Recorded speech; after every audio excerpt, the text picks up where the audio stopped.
Thank you very much indeed. And can I just say, first of all, how delighted I was to see so many of you here today and to see people. I've made a quick note. I think we've got participants from Greece, Lithuania, Turkey, Italy, Pakistan, England, only me from Wales, sadly, Moldova, Croatia, Romania, India, Lithuania. Apologies if I've missed any of the other countries represented. But as I was making the point during the presentation, I don't see me as being the source of the answers to your questions. And I very much hope that we can work in a much more collaborative way, sharing ideas, sharing experiences, because the wealth of experience that you bring to this webinar surely has to be much greater than the 20, 30 odd years that I've been involved. So thanks very much indeed for the questions that are now coming in to the Q&A. One that really did, I think, particularly interest me, which is an answer that if you go into the Q&A box and you look at the answered section, you'll see my attempt at answering it. And I think this gets to the real the real substance of this presentation is, what are sub-skills? And what perhaps I'd like to suggest is that if you'd like to put in some ideas into chat so you can share your ideas of what you understand by sub-skills, and then I'll pick up on my thoughts in a moment. So if you can just type in a few words, what for you, you can put in some examples, but perhaps also in a short sentence, what for you is a sub-skill? Listening is a skill, reading is a skill, writing and speaking are skills, but what are sub-skills for you? But we've got as an example, listening for detail and listening for gist, and very definitely sub-skills, listening for comprehension. Gabby's coming in here with sound recognition. I think that's a really interesting one. And I would absolutely agree with you, Gabby, that yeah, that sound level is really important, but it's one that's often missing. So skimming and scanning, yeah, for reading, definitely. Pre-reading the audio script, that's an interesting one, Claudia. I might come back to you about that in a minute. But for me, a skill is the overarching, it's a bit like the umbrella. And then the sub-skills are the individual elements that come together to enable you to be better at that skill. So if we're thinking about writing, the ability to write a letter, an essay, that presupposes skills such as spelling. It presupposes pen control.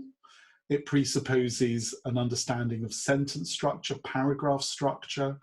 And then as we get at higher levels, cause and effect essays, an understanding of the rhetorical patterns.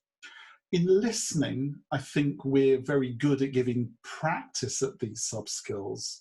Listen to this passage and give it a title. Might be an example of a question we ask for listening for gist. But my thesis here is we need to go beyond that and actually say, well, what do I do to listen for gist? We need to unlock the secrets. And for me, a lot of this is based around working in two directions. So, we can say to students, well, when we listen to gist, we think about the big idea. What is the big idea? So we're working from the top down processing. But if we're then thinking about bottom up, then if we've worked with the text itself and say, well, how is this main idea identified? And it might be through the use of a key idea or a key word, which is then exemplified, illustrated. So we may say when we're listening for gist, we'll start off by listening for a key word which is either repeated or then is followed up with synonyms, but then may well be exemplified. And once we've let students into the secret of how gist works, they become better at it. So hopefully for that first question that came in, and thank you for it. What are sub-skills? They're the components. They come underneath the umbrella of listening, and they're the areas that we give practice at, but we need to go beyond the practice of the sub-skill to show and to demonstrate how to do it better. So for example, again, listening for detail or specific information, we might want to focus on how the intonation patterns change. So if I'm going to be talking about, I don't know, let's think of a listening. What context is a fashion show? What are the 5 items of clothing that are being shown in this year's new collection? You might hear the speaker talking about white gloves, a wonderful new dress, cowboy boots, Dr. Martens shoes, and fluorescent tights. But what we need to do to make the learner, to help the learner, is say, well, what's happening in terms of the intonation patterns? What do you notice about the speaker's voice? You might say, well, they pause before the keywords. There's a rise in the voice. There is an increase in volume. And by helping students to know what happens when people give keywords, then we can help them to listen for specific information better as well. Let me just go into chat. So we've got other points here. Yeah. Yes, deciding what information to store specifically, generally, and discard from the discourse. Absolutely. And I think, you know, this is something that, in terms of the relationship between memory and language acquisition, and, you know, working memory, short-term memory, long-term memory, something that perhaps doesn't focus very much in coursebook design at the moment, but I think should. Other examples coming in of word recognition, which I think is important at the decoding level and the bottom up. Other good points coming in here, pronunciation and intonation, says Marina. Absolutely, Marina. I think in the past, pronunciation and intonation have always been focused on the speaking skill and the sub-skills of speaking. But I hope I'm demonstrating here that there are also sub-skills of listening as well. If I may just come in, sorry. The reason why is because I just put a comment in the chat box. Can you see that? It just overlaps with what you said a second ago. Yeah. About how this is, if you ask an average teacher about speaking sub-skills, one of the sub-skills, they will most certainly name pronunciation as one of the sub-skills. But if you ask the same question about listening sub-skills, pronunciation never comes up. So it's just so symptomatic. How do you think we ended up here, like as teachers and teacher trainers? I know it's a big question, but and you kind of answered it in your video. But how come that we as teachers don't recognize pronunciation as part of teaching listening skills? That's a really big question, Gabby, as you've identified. I know. No pressure there then. I think it's to do with the way course books have been developed. I think it's to do with training courses.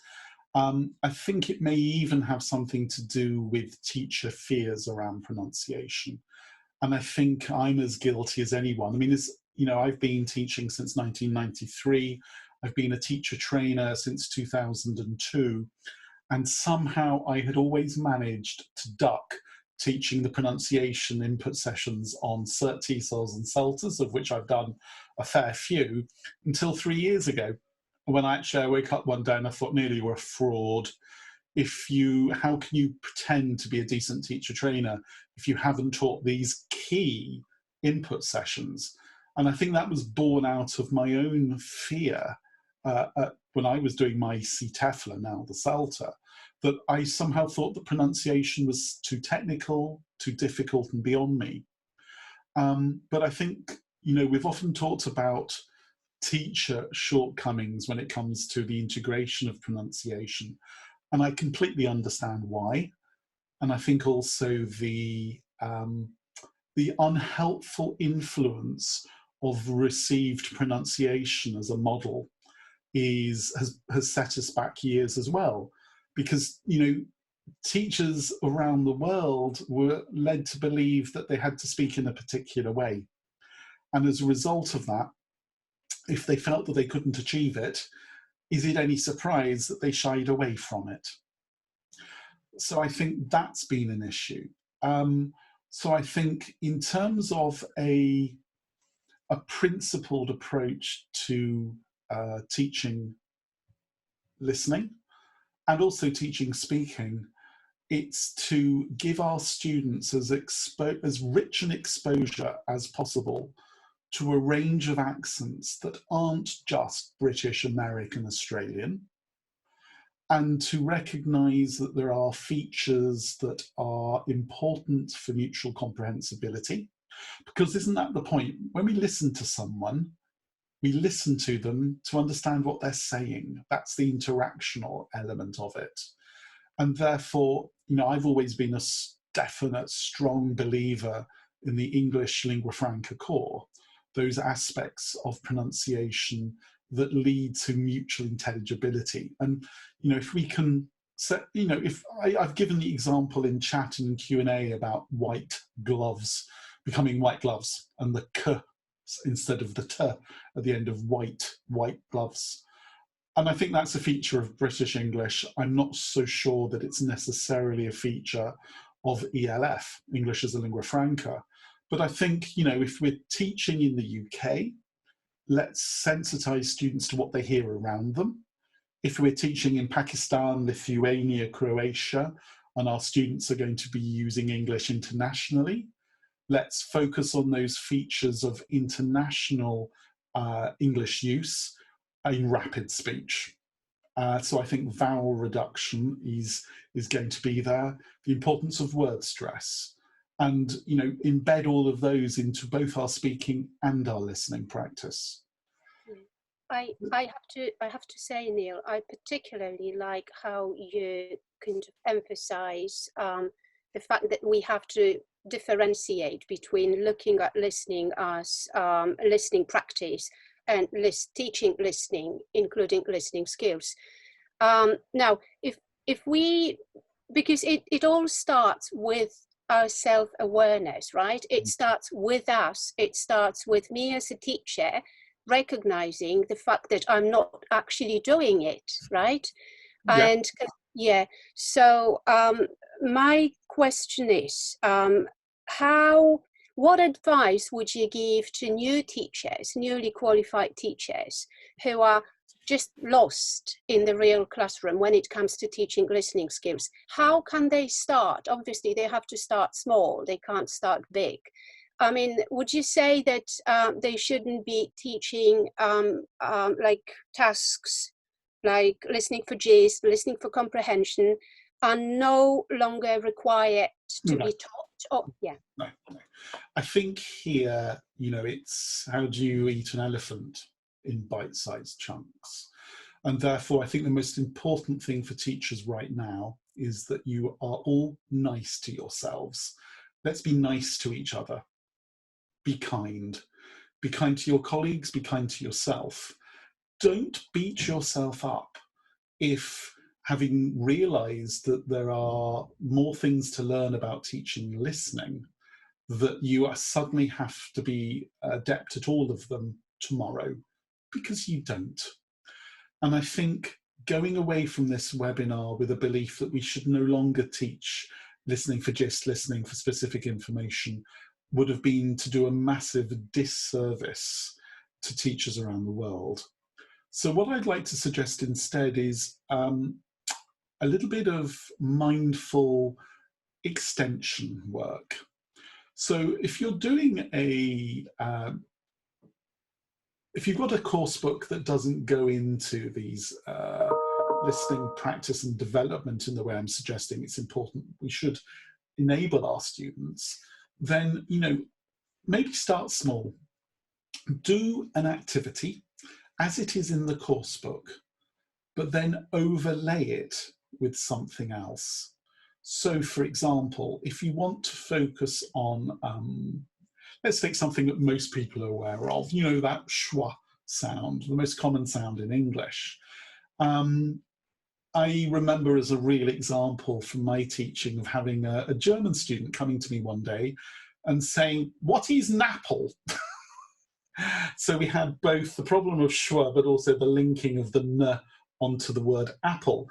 And I was completely lost. I had no idea what Napples were, and I had to apologize and say, "I'm really sorry, I don't know. What was the context?" And I became aware that the student had heard, because they were, you know, he was listening carefully to the homestay saying, "Would you like an apple?" But what they heard was Napple. The of an had disappeared, and all they got was Napple. So I think if we can focus by doing a listening activity as normal, but then use the transcript and take a little bit of that transcript, maybe one paragraph, and then identify as teachers examples of where there is vowel reduction taking place. And then give the students a transcript with those words only reduced. Now, trying to take out every schwa in a paragraph will be very difficult. So you might decide to focus on just some of the content words. You might focus on some of the grammatical words. You might just take out the articles and get the students to put them back in. And then there will be this realization that something is happening with sounds that are being reduced. So I think that's one way of doing it. Start small, focus on something and try it out with your students.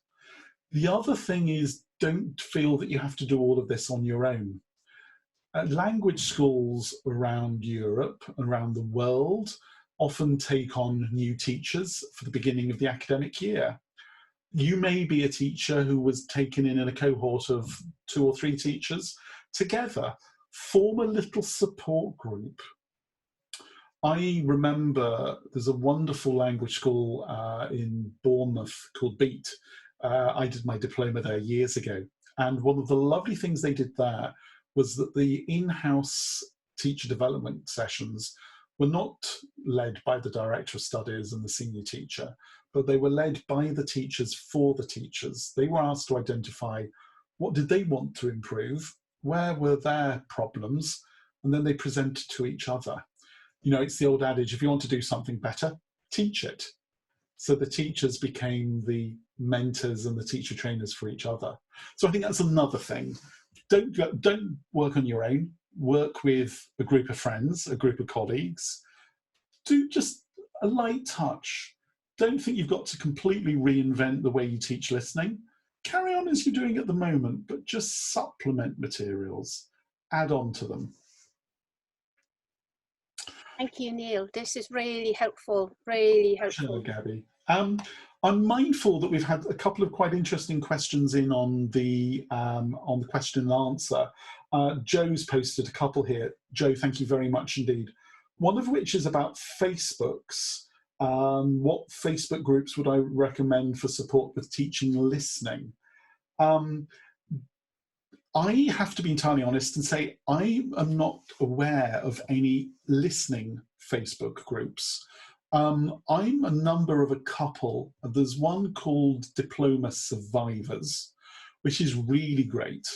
It is typically for people who have completed a diploma, but there is also a couple of CELTA level courses. Now, the problem with CELTA and Delta, of course, is that thousands of fantastic teachers around the world have never done them, have no need for them. Back to Joe, who said that the sound cut out. So the group was called Diploma Survivors, and that's a Facebook group. Okay. Joe also asked a question, if I can move on here. Diploma Survivors, yeah, that's the one, Joe. If anyone else has ideas of good Facebook groups. Can I also just mention Twitter? Because Twitter is really good for teacher development as well. Joe also asked a question, and this is about getting access to online sources of natural speech recordings with transcripts. I do, but it's probably not what you're looking for, Joe. I mean, there's TED, and TED Talks have often a very rich selection of transcripts. But of course, the problem with that is that it is it's a speaker giving a presentation, so it's not interactional, which is, you know, the majority of the listening that we do in the real world is interactional. YouTube has, for certain clips, a bot that actually automatically transcribes. Now, it's not great, but of course, if you watch something and you can capture what the bot is saying and then tidy it up, that can be useful. But again, personally, I can't think of anything that has, I mean, I guess what you're asking here, Joe, is about authentic material. Now, I teach a lot of medical English, and there is a doctor's surgery up in the Cumbria, in the Lake District of the UK, that has put online a whole load of materials with doctor-patient interactions. Some of those have transcripts. But that's probably too specialist for the general English or the exam preparation classroom. I might turn it round, Joe, and say that if you're looking for a piece of language with a particular bit of language or a particular skill, it can be quite nice to get you and a group of colleagues just around a mobile phone and record a conversation, and then use that. Now, you do then have to transcribe it, but the chances are that the organic use of the language that you're perhaps wanting to focus on, if it's a language presentation class via a listening, that's one way to do it. Again, so somebody mentioned ELLLO earlier. Let me just go back and see, because I did notice that. LO, ELLLO, has lots of non-native people having discussions. Haven't used it in a while though. And that's been posted by someone whose first initials are SI. If SI, whoever you are, is still here, and if you have any information about LO, then if you could post a link into chat box, that would be great. Simon has said, yeah, LO has transcripts. So if someone can put in a web link to LO, that would be really useful.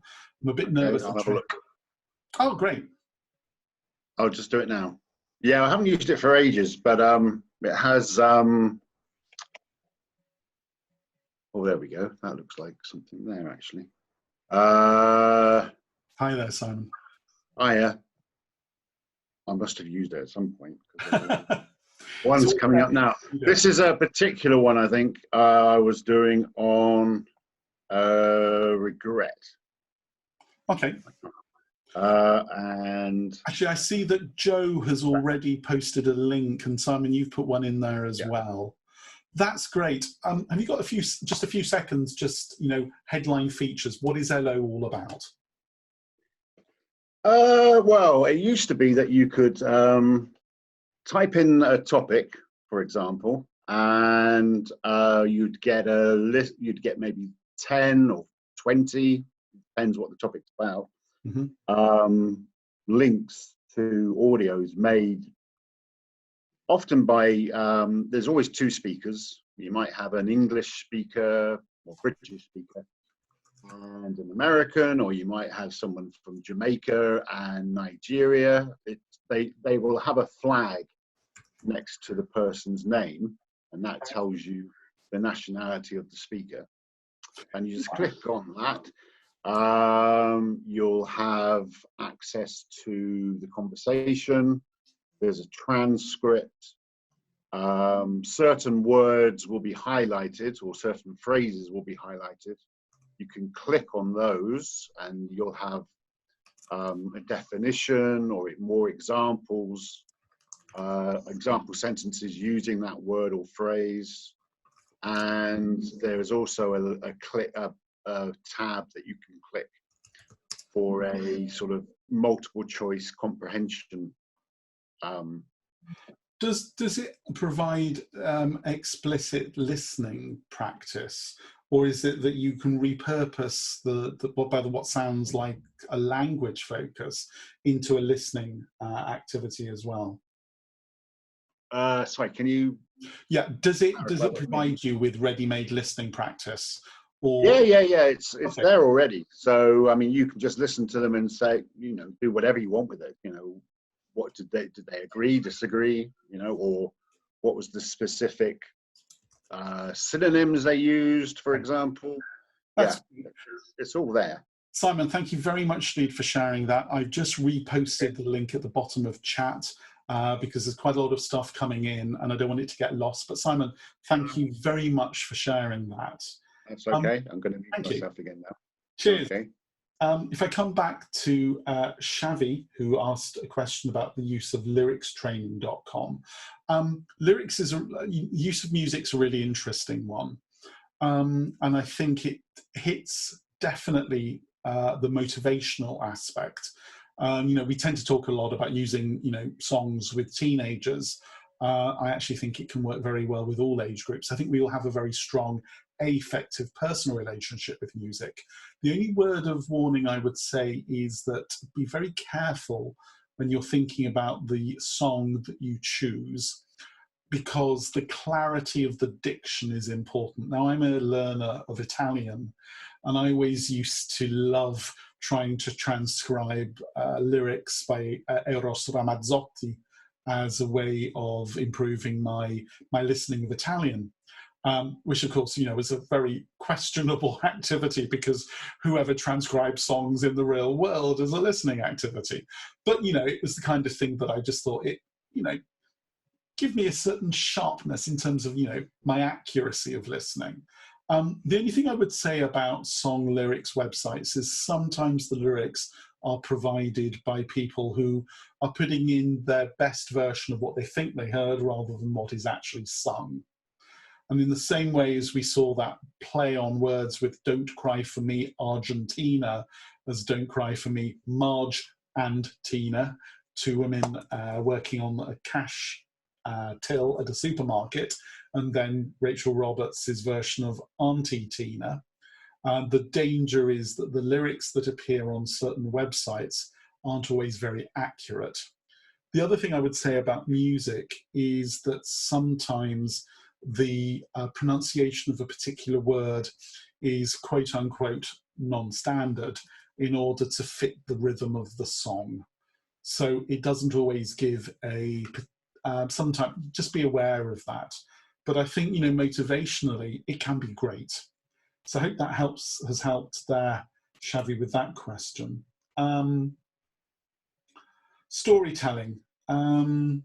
I think we've seen some points in chat about storytelling as something that people are quite, think works well. Advantage of storytelling is that it is very spontaneous. You're going to get lots of natural language. The problem with storytelling is that if you want the students to listen again, then you're never going to have a totally faithful 100% recreation of what you said first time. So this idea of live listening can be taken further, and actually you can record yourself telling a story, and then you have a stable model for the students to listen to. It's not quite so immediate because it's you coming via a mobile phone recording or through loudspeakers if you've recorded yourself and then playing back an MP3. But I think storytelling is, I remember Michael Berman years ago writing a lot about the importance of storytelling and how it was a very important, deep-rooted aspect of the human condition, that we have always told stories. Whatever culture you go to, China, Far East, Europe, Russia, Africa, oral storytelling has a really important part to play in our cultures. And I think when you tell a story in class, it gets people interested. They want to know what happens next. Motivationally, it's great. But if you're focusing on listening, I might just sacrifice the immediacy of the oral telling live and pre-record it, so that if you're wanting to focus later on in the lesson on a particular pronunciation point, that you've got a stable version that the students can listen to time and time again, and it's the same version that they hear. So I hope that answers that one. Looking at some other questions here, let's move on to Charles. Given that the majority of students are studying English, so I'm looking here at the Q&A box, everyone. It's the second question from the bottom, if you want to read at the same time as me. So majority of students studying English communicate with people who don't share their L1 rather than with mother tongue speakers. Surely the focus should be on intelligible pronunciation rather than the need to code colloquial utterances between English. Yeah, okay. So yes, I mean, I think there are 2 points here, Charles. It's the question of the importance of idiom. And by idiom, I don't just mean proverbs, but I mean, a hostile takeover from the language of business English is metaphorical language, and we speak in metaphors. We do all the time. If we analyze the language of the boardroom, a lot of it is the language of war and warfare.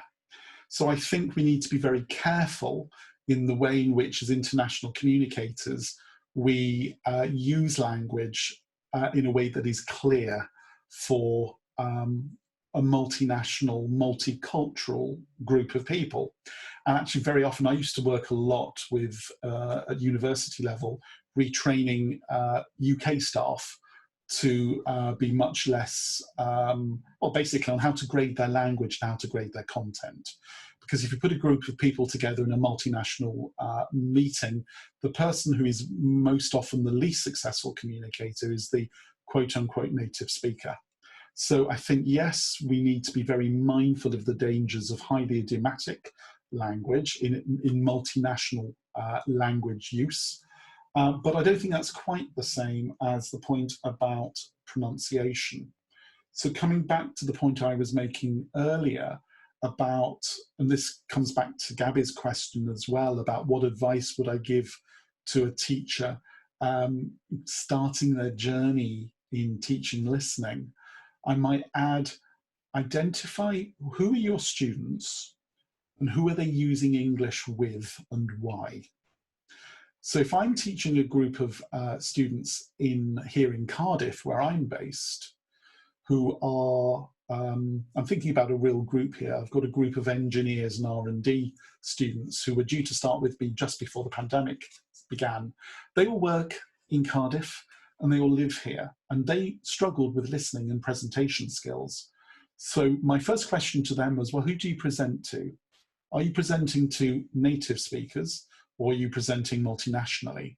Because that had implications for the way they would present, but also the language that they use. So yes, I absolutely agree with you that if we don't know who our students are listening to and speaking with, then it's very difficult for us to advise them well on the listening skills that they need and the features of pronunciation that are salient for their use of the language. I used to work a lot with German project leaders working in education who were working with other European teachers and project leaders on Erasmus-funded projects. So I spent a lot of time working with them thinking about what are the features of pronunciation that matter. And so I was really very grateful for the work that Jennifer Jenkins did in English as a lingua franca. So therefore, for students who are in the UK, listening to people and going to university in the UK, I might feature on blends, I might focus in terms of pronunciation, what happens at word boundaries in a way with them that's different from international speakers, because it's not going to be so stable. They're going to be focusing much, they're going to be hearing many different versions of English, and they need to have a tolerance of those, but also to focus on the things that are most important and that are clearly identified as important in the English as a lingua franca core. So vowel length will be important in pronunciation and in listening.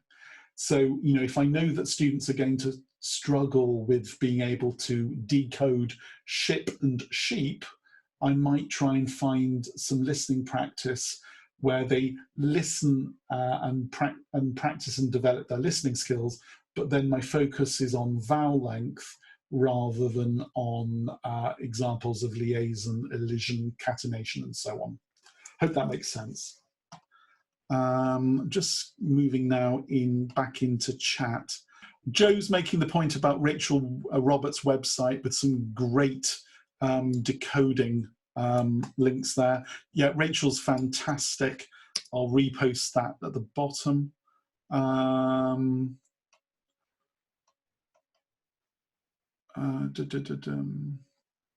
Yeah, Joe's making the point about he asks all new students if in their needs analysis whether they want to develop listening for British or international speakers. A very principled approach there, Joe. I like that a lot. Coming back into the question and answers, the really interesting question here, Shavi, about the use of the flipped classroom technique for listening practice. The flipped classroom, if you like, if you're not familiar with it, is this form of teaching that became popular in America, initially for the teaching of maths and science, where rather than the teacher being at the front of the classroom presenting and then the students go home and do their homework and they get stuck, that you revolve things round. So the teacher sets as homework the explanation, the teacher input. So that's a little video. And then in the classroom, the students are involved in problem solving in order to then, for the teacher, working with the students to understand what are the problems that the students are having and then workshop it in order to help them. So it's the students' problems that are the most important thing in the interactive opportunity in the class time. In answer to your question about have I used the flipped classroom, lots. Have I used it for listening practice? No. I'm sensing, Shavi, that perhaps you've got some ideas here about this. So if time permits, if you can just type some ideas into chat about what you were thinking about how this might happen, I think we'd all be really interested to see your ideas. So if I could ask you to do that, Shavi, now, if you're still here, that would be great. Hi, how are you? Hi there. Hi, this is Chevy here. Oh, Shavi, hi there. Yeah. So see, a flipped classroom, I myself have not used it. It just, clicked my mind. So I thought I should ask you, how would it work? And will it be a good idea to start something like that? It's a really interesting question, Shavi. And what I would say is, I don't know because I haven't done it. What I can sort of imagine is asking students to listen to an activity for homework. So you might give them, and Charles here has been suggesting. For example, like I have an idea, like I recently made an activity calendar for my students. So I displayed like 12 activities for them that they need to complete in a month. So maybe rather than just sending them, instructions in writing, I can, produce an audio note in the background of the presentation. So they will listen to all these steps as well. When I was working in English for academic purposes, I used TED Talks massively. So I think TED Talks are really interesting. I do that too.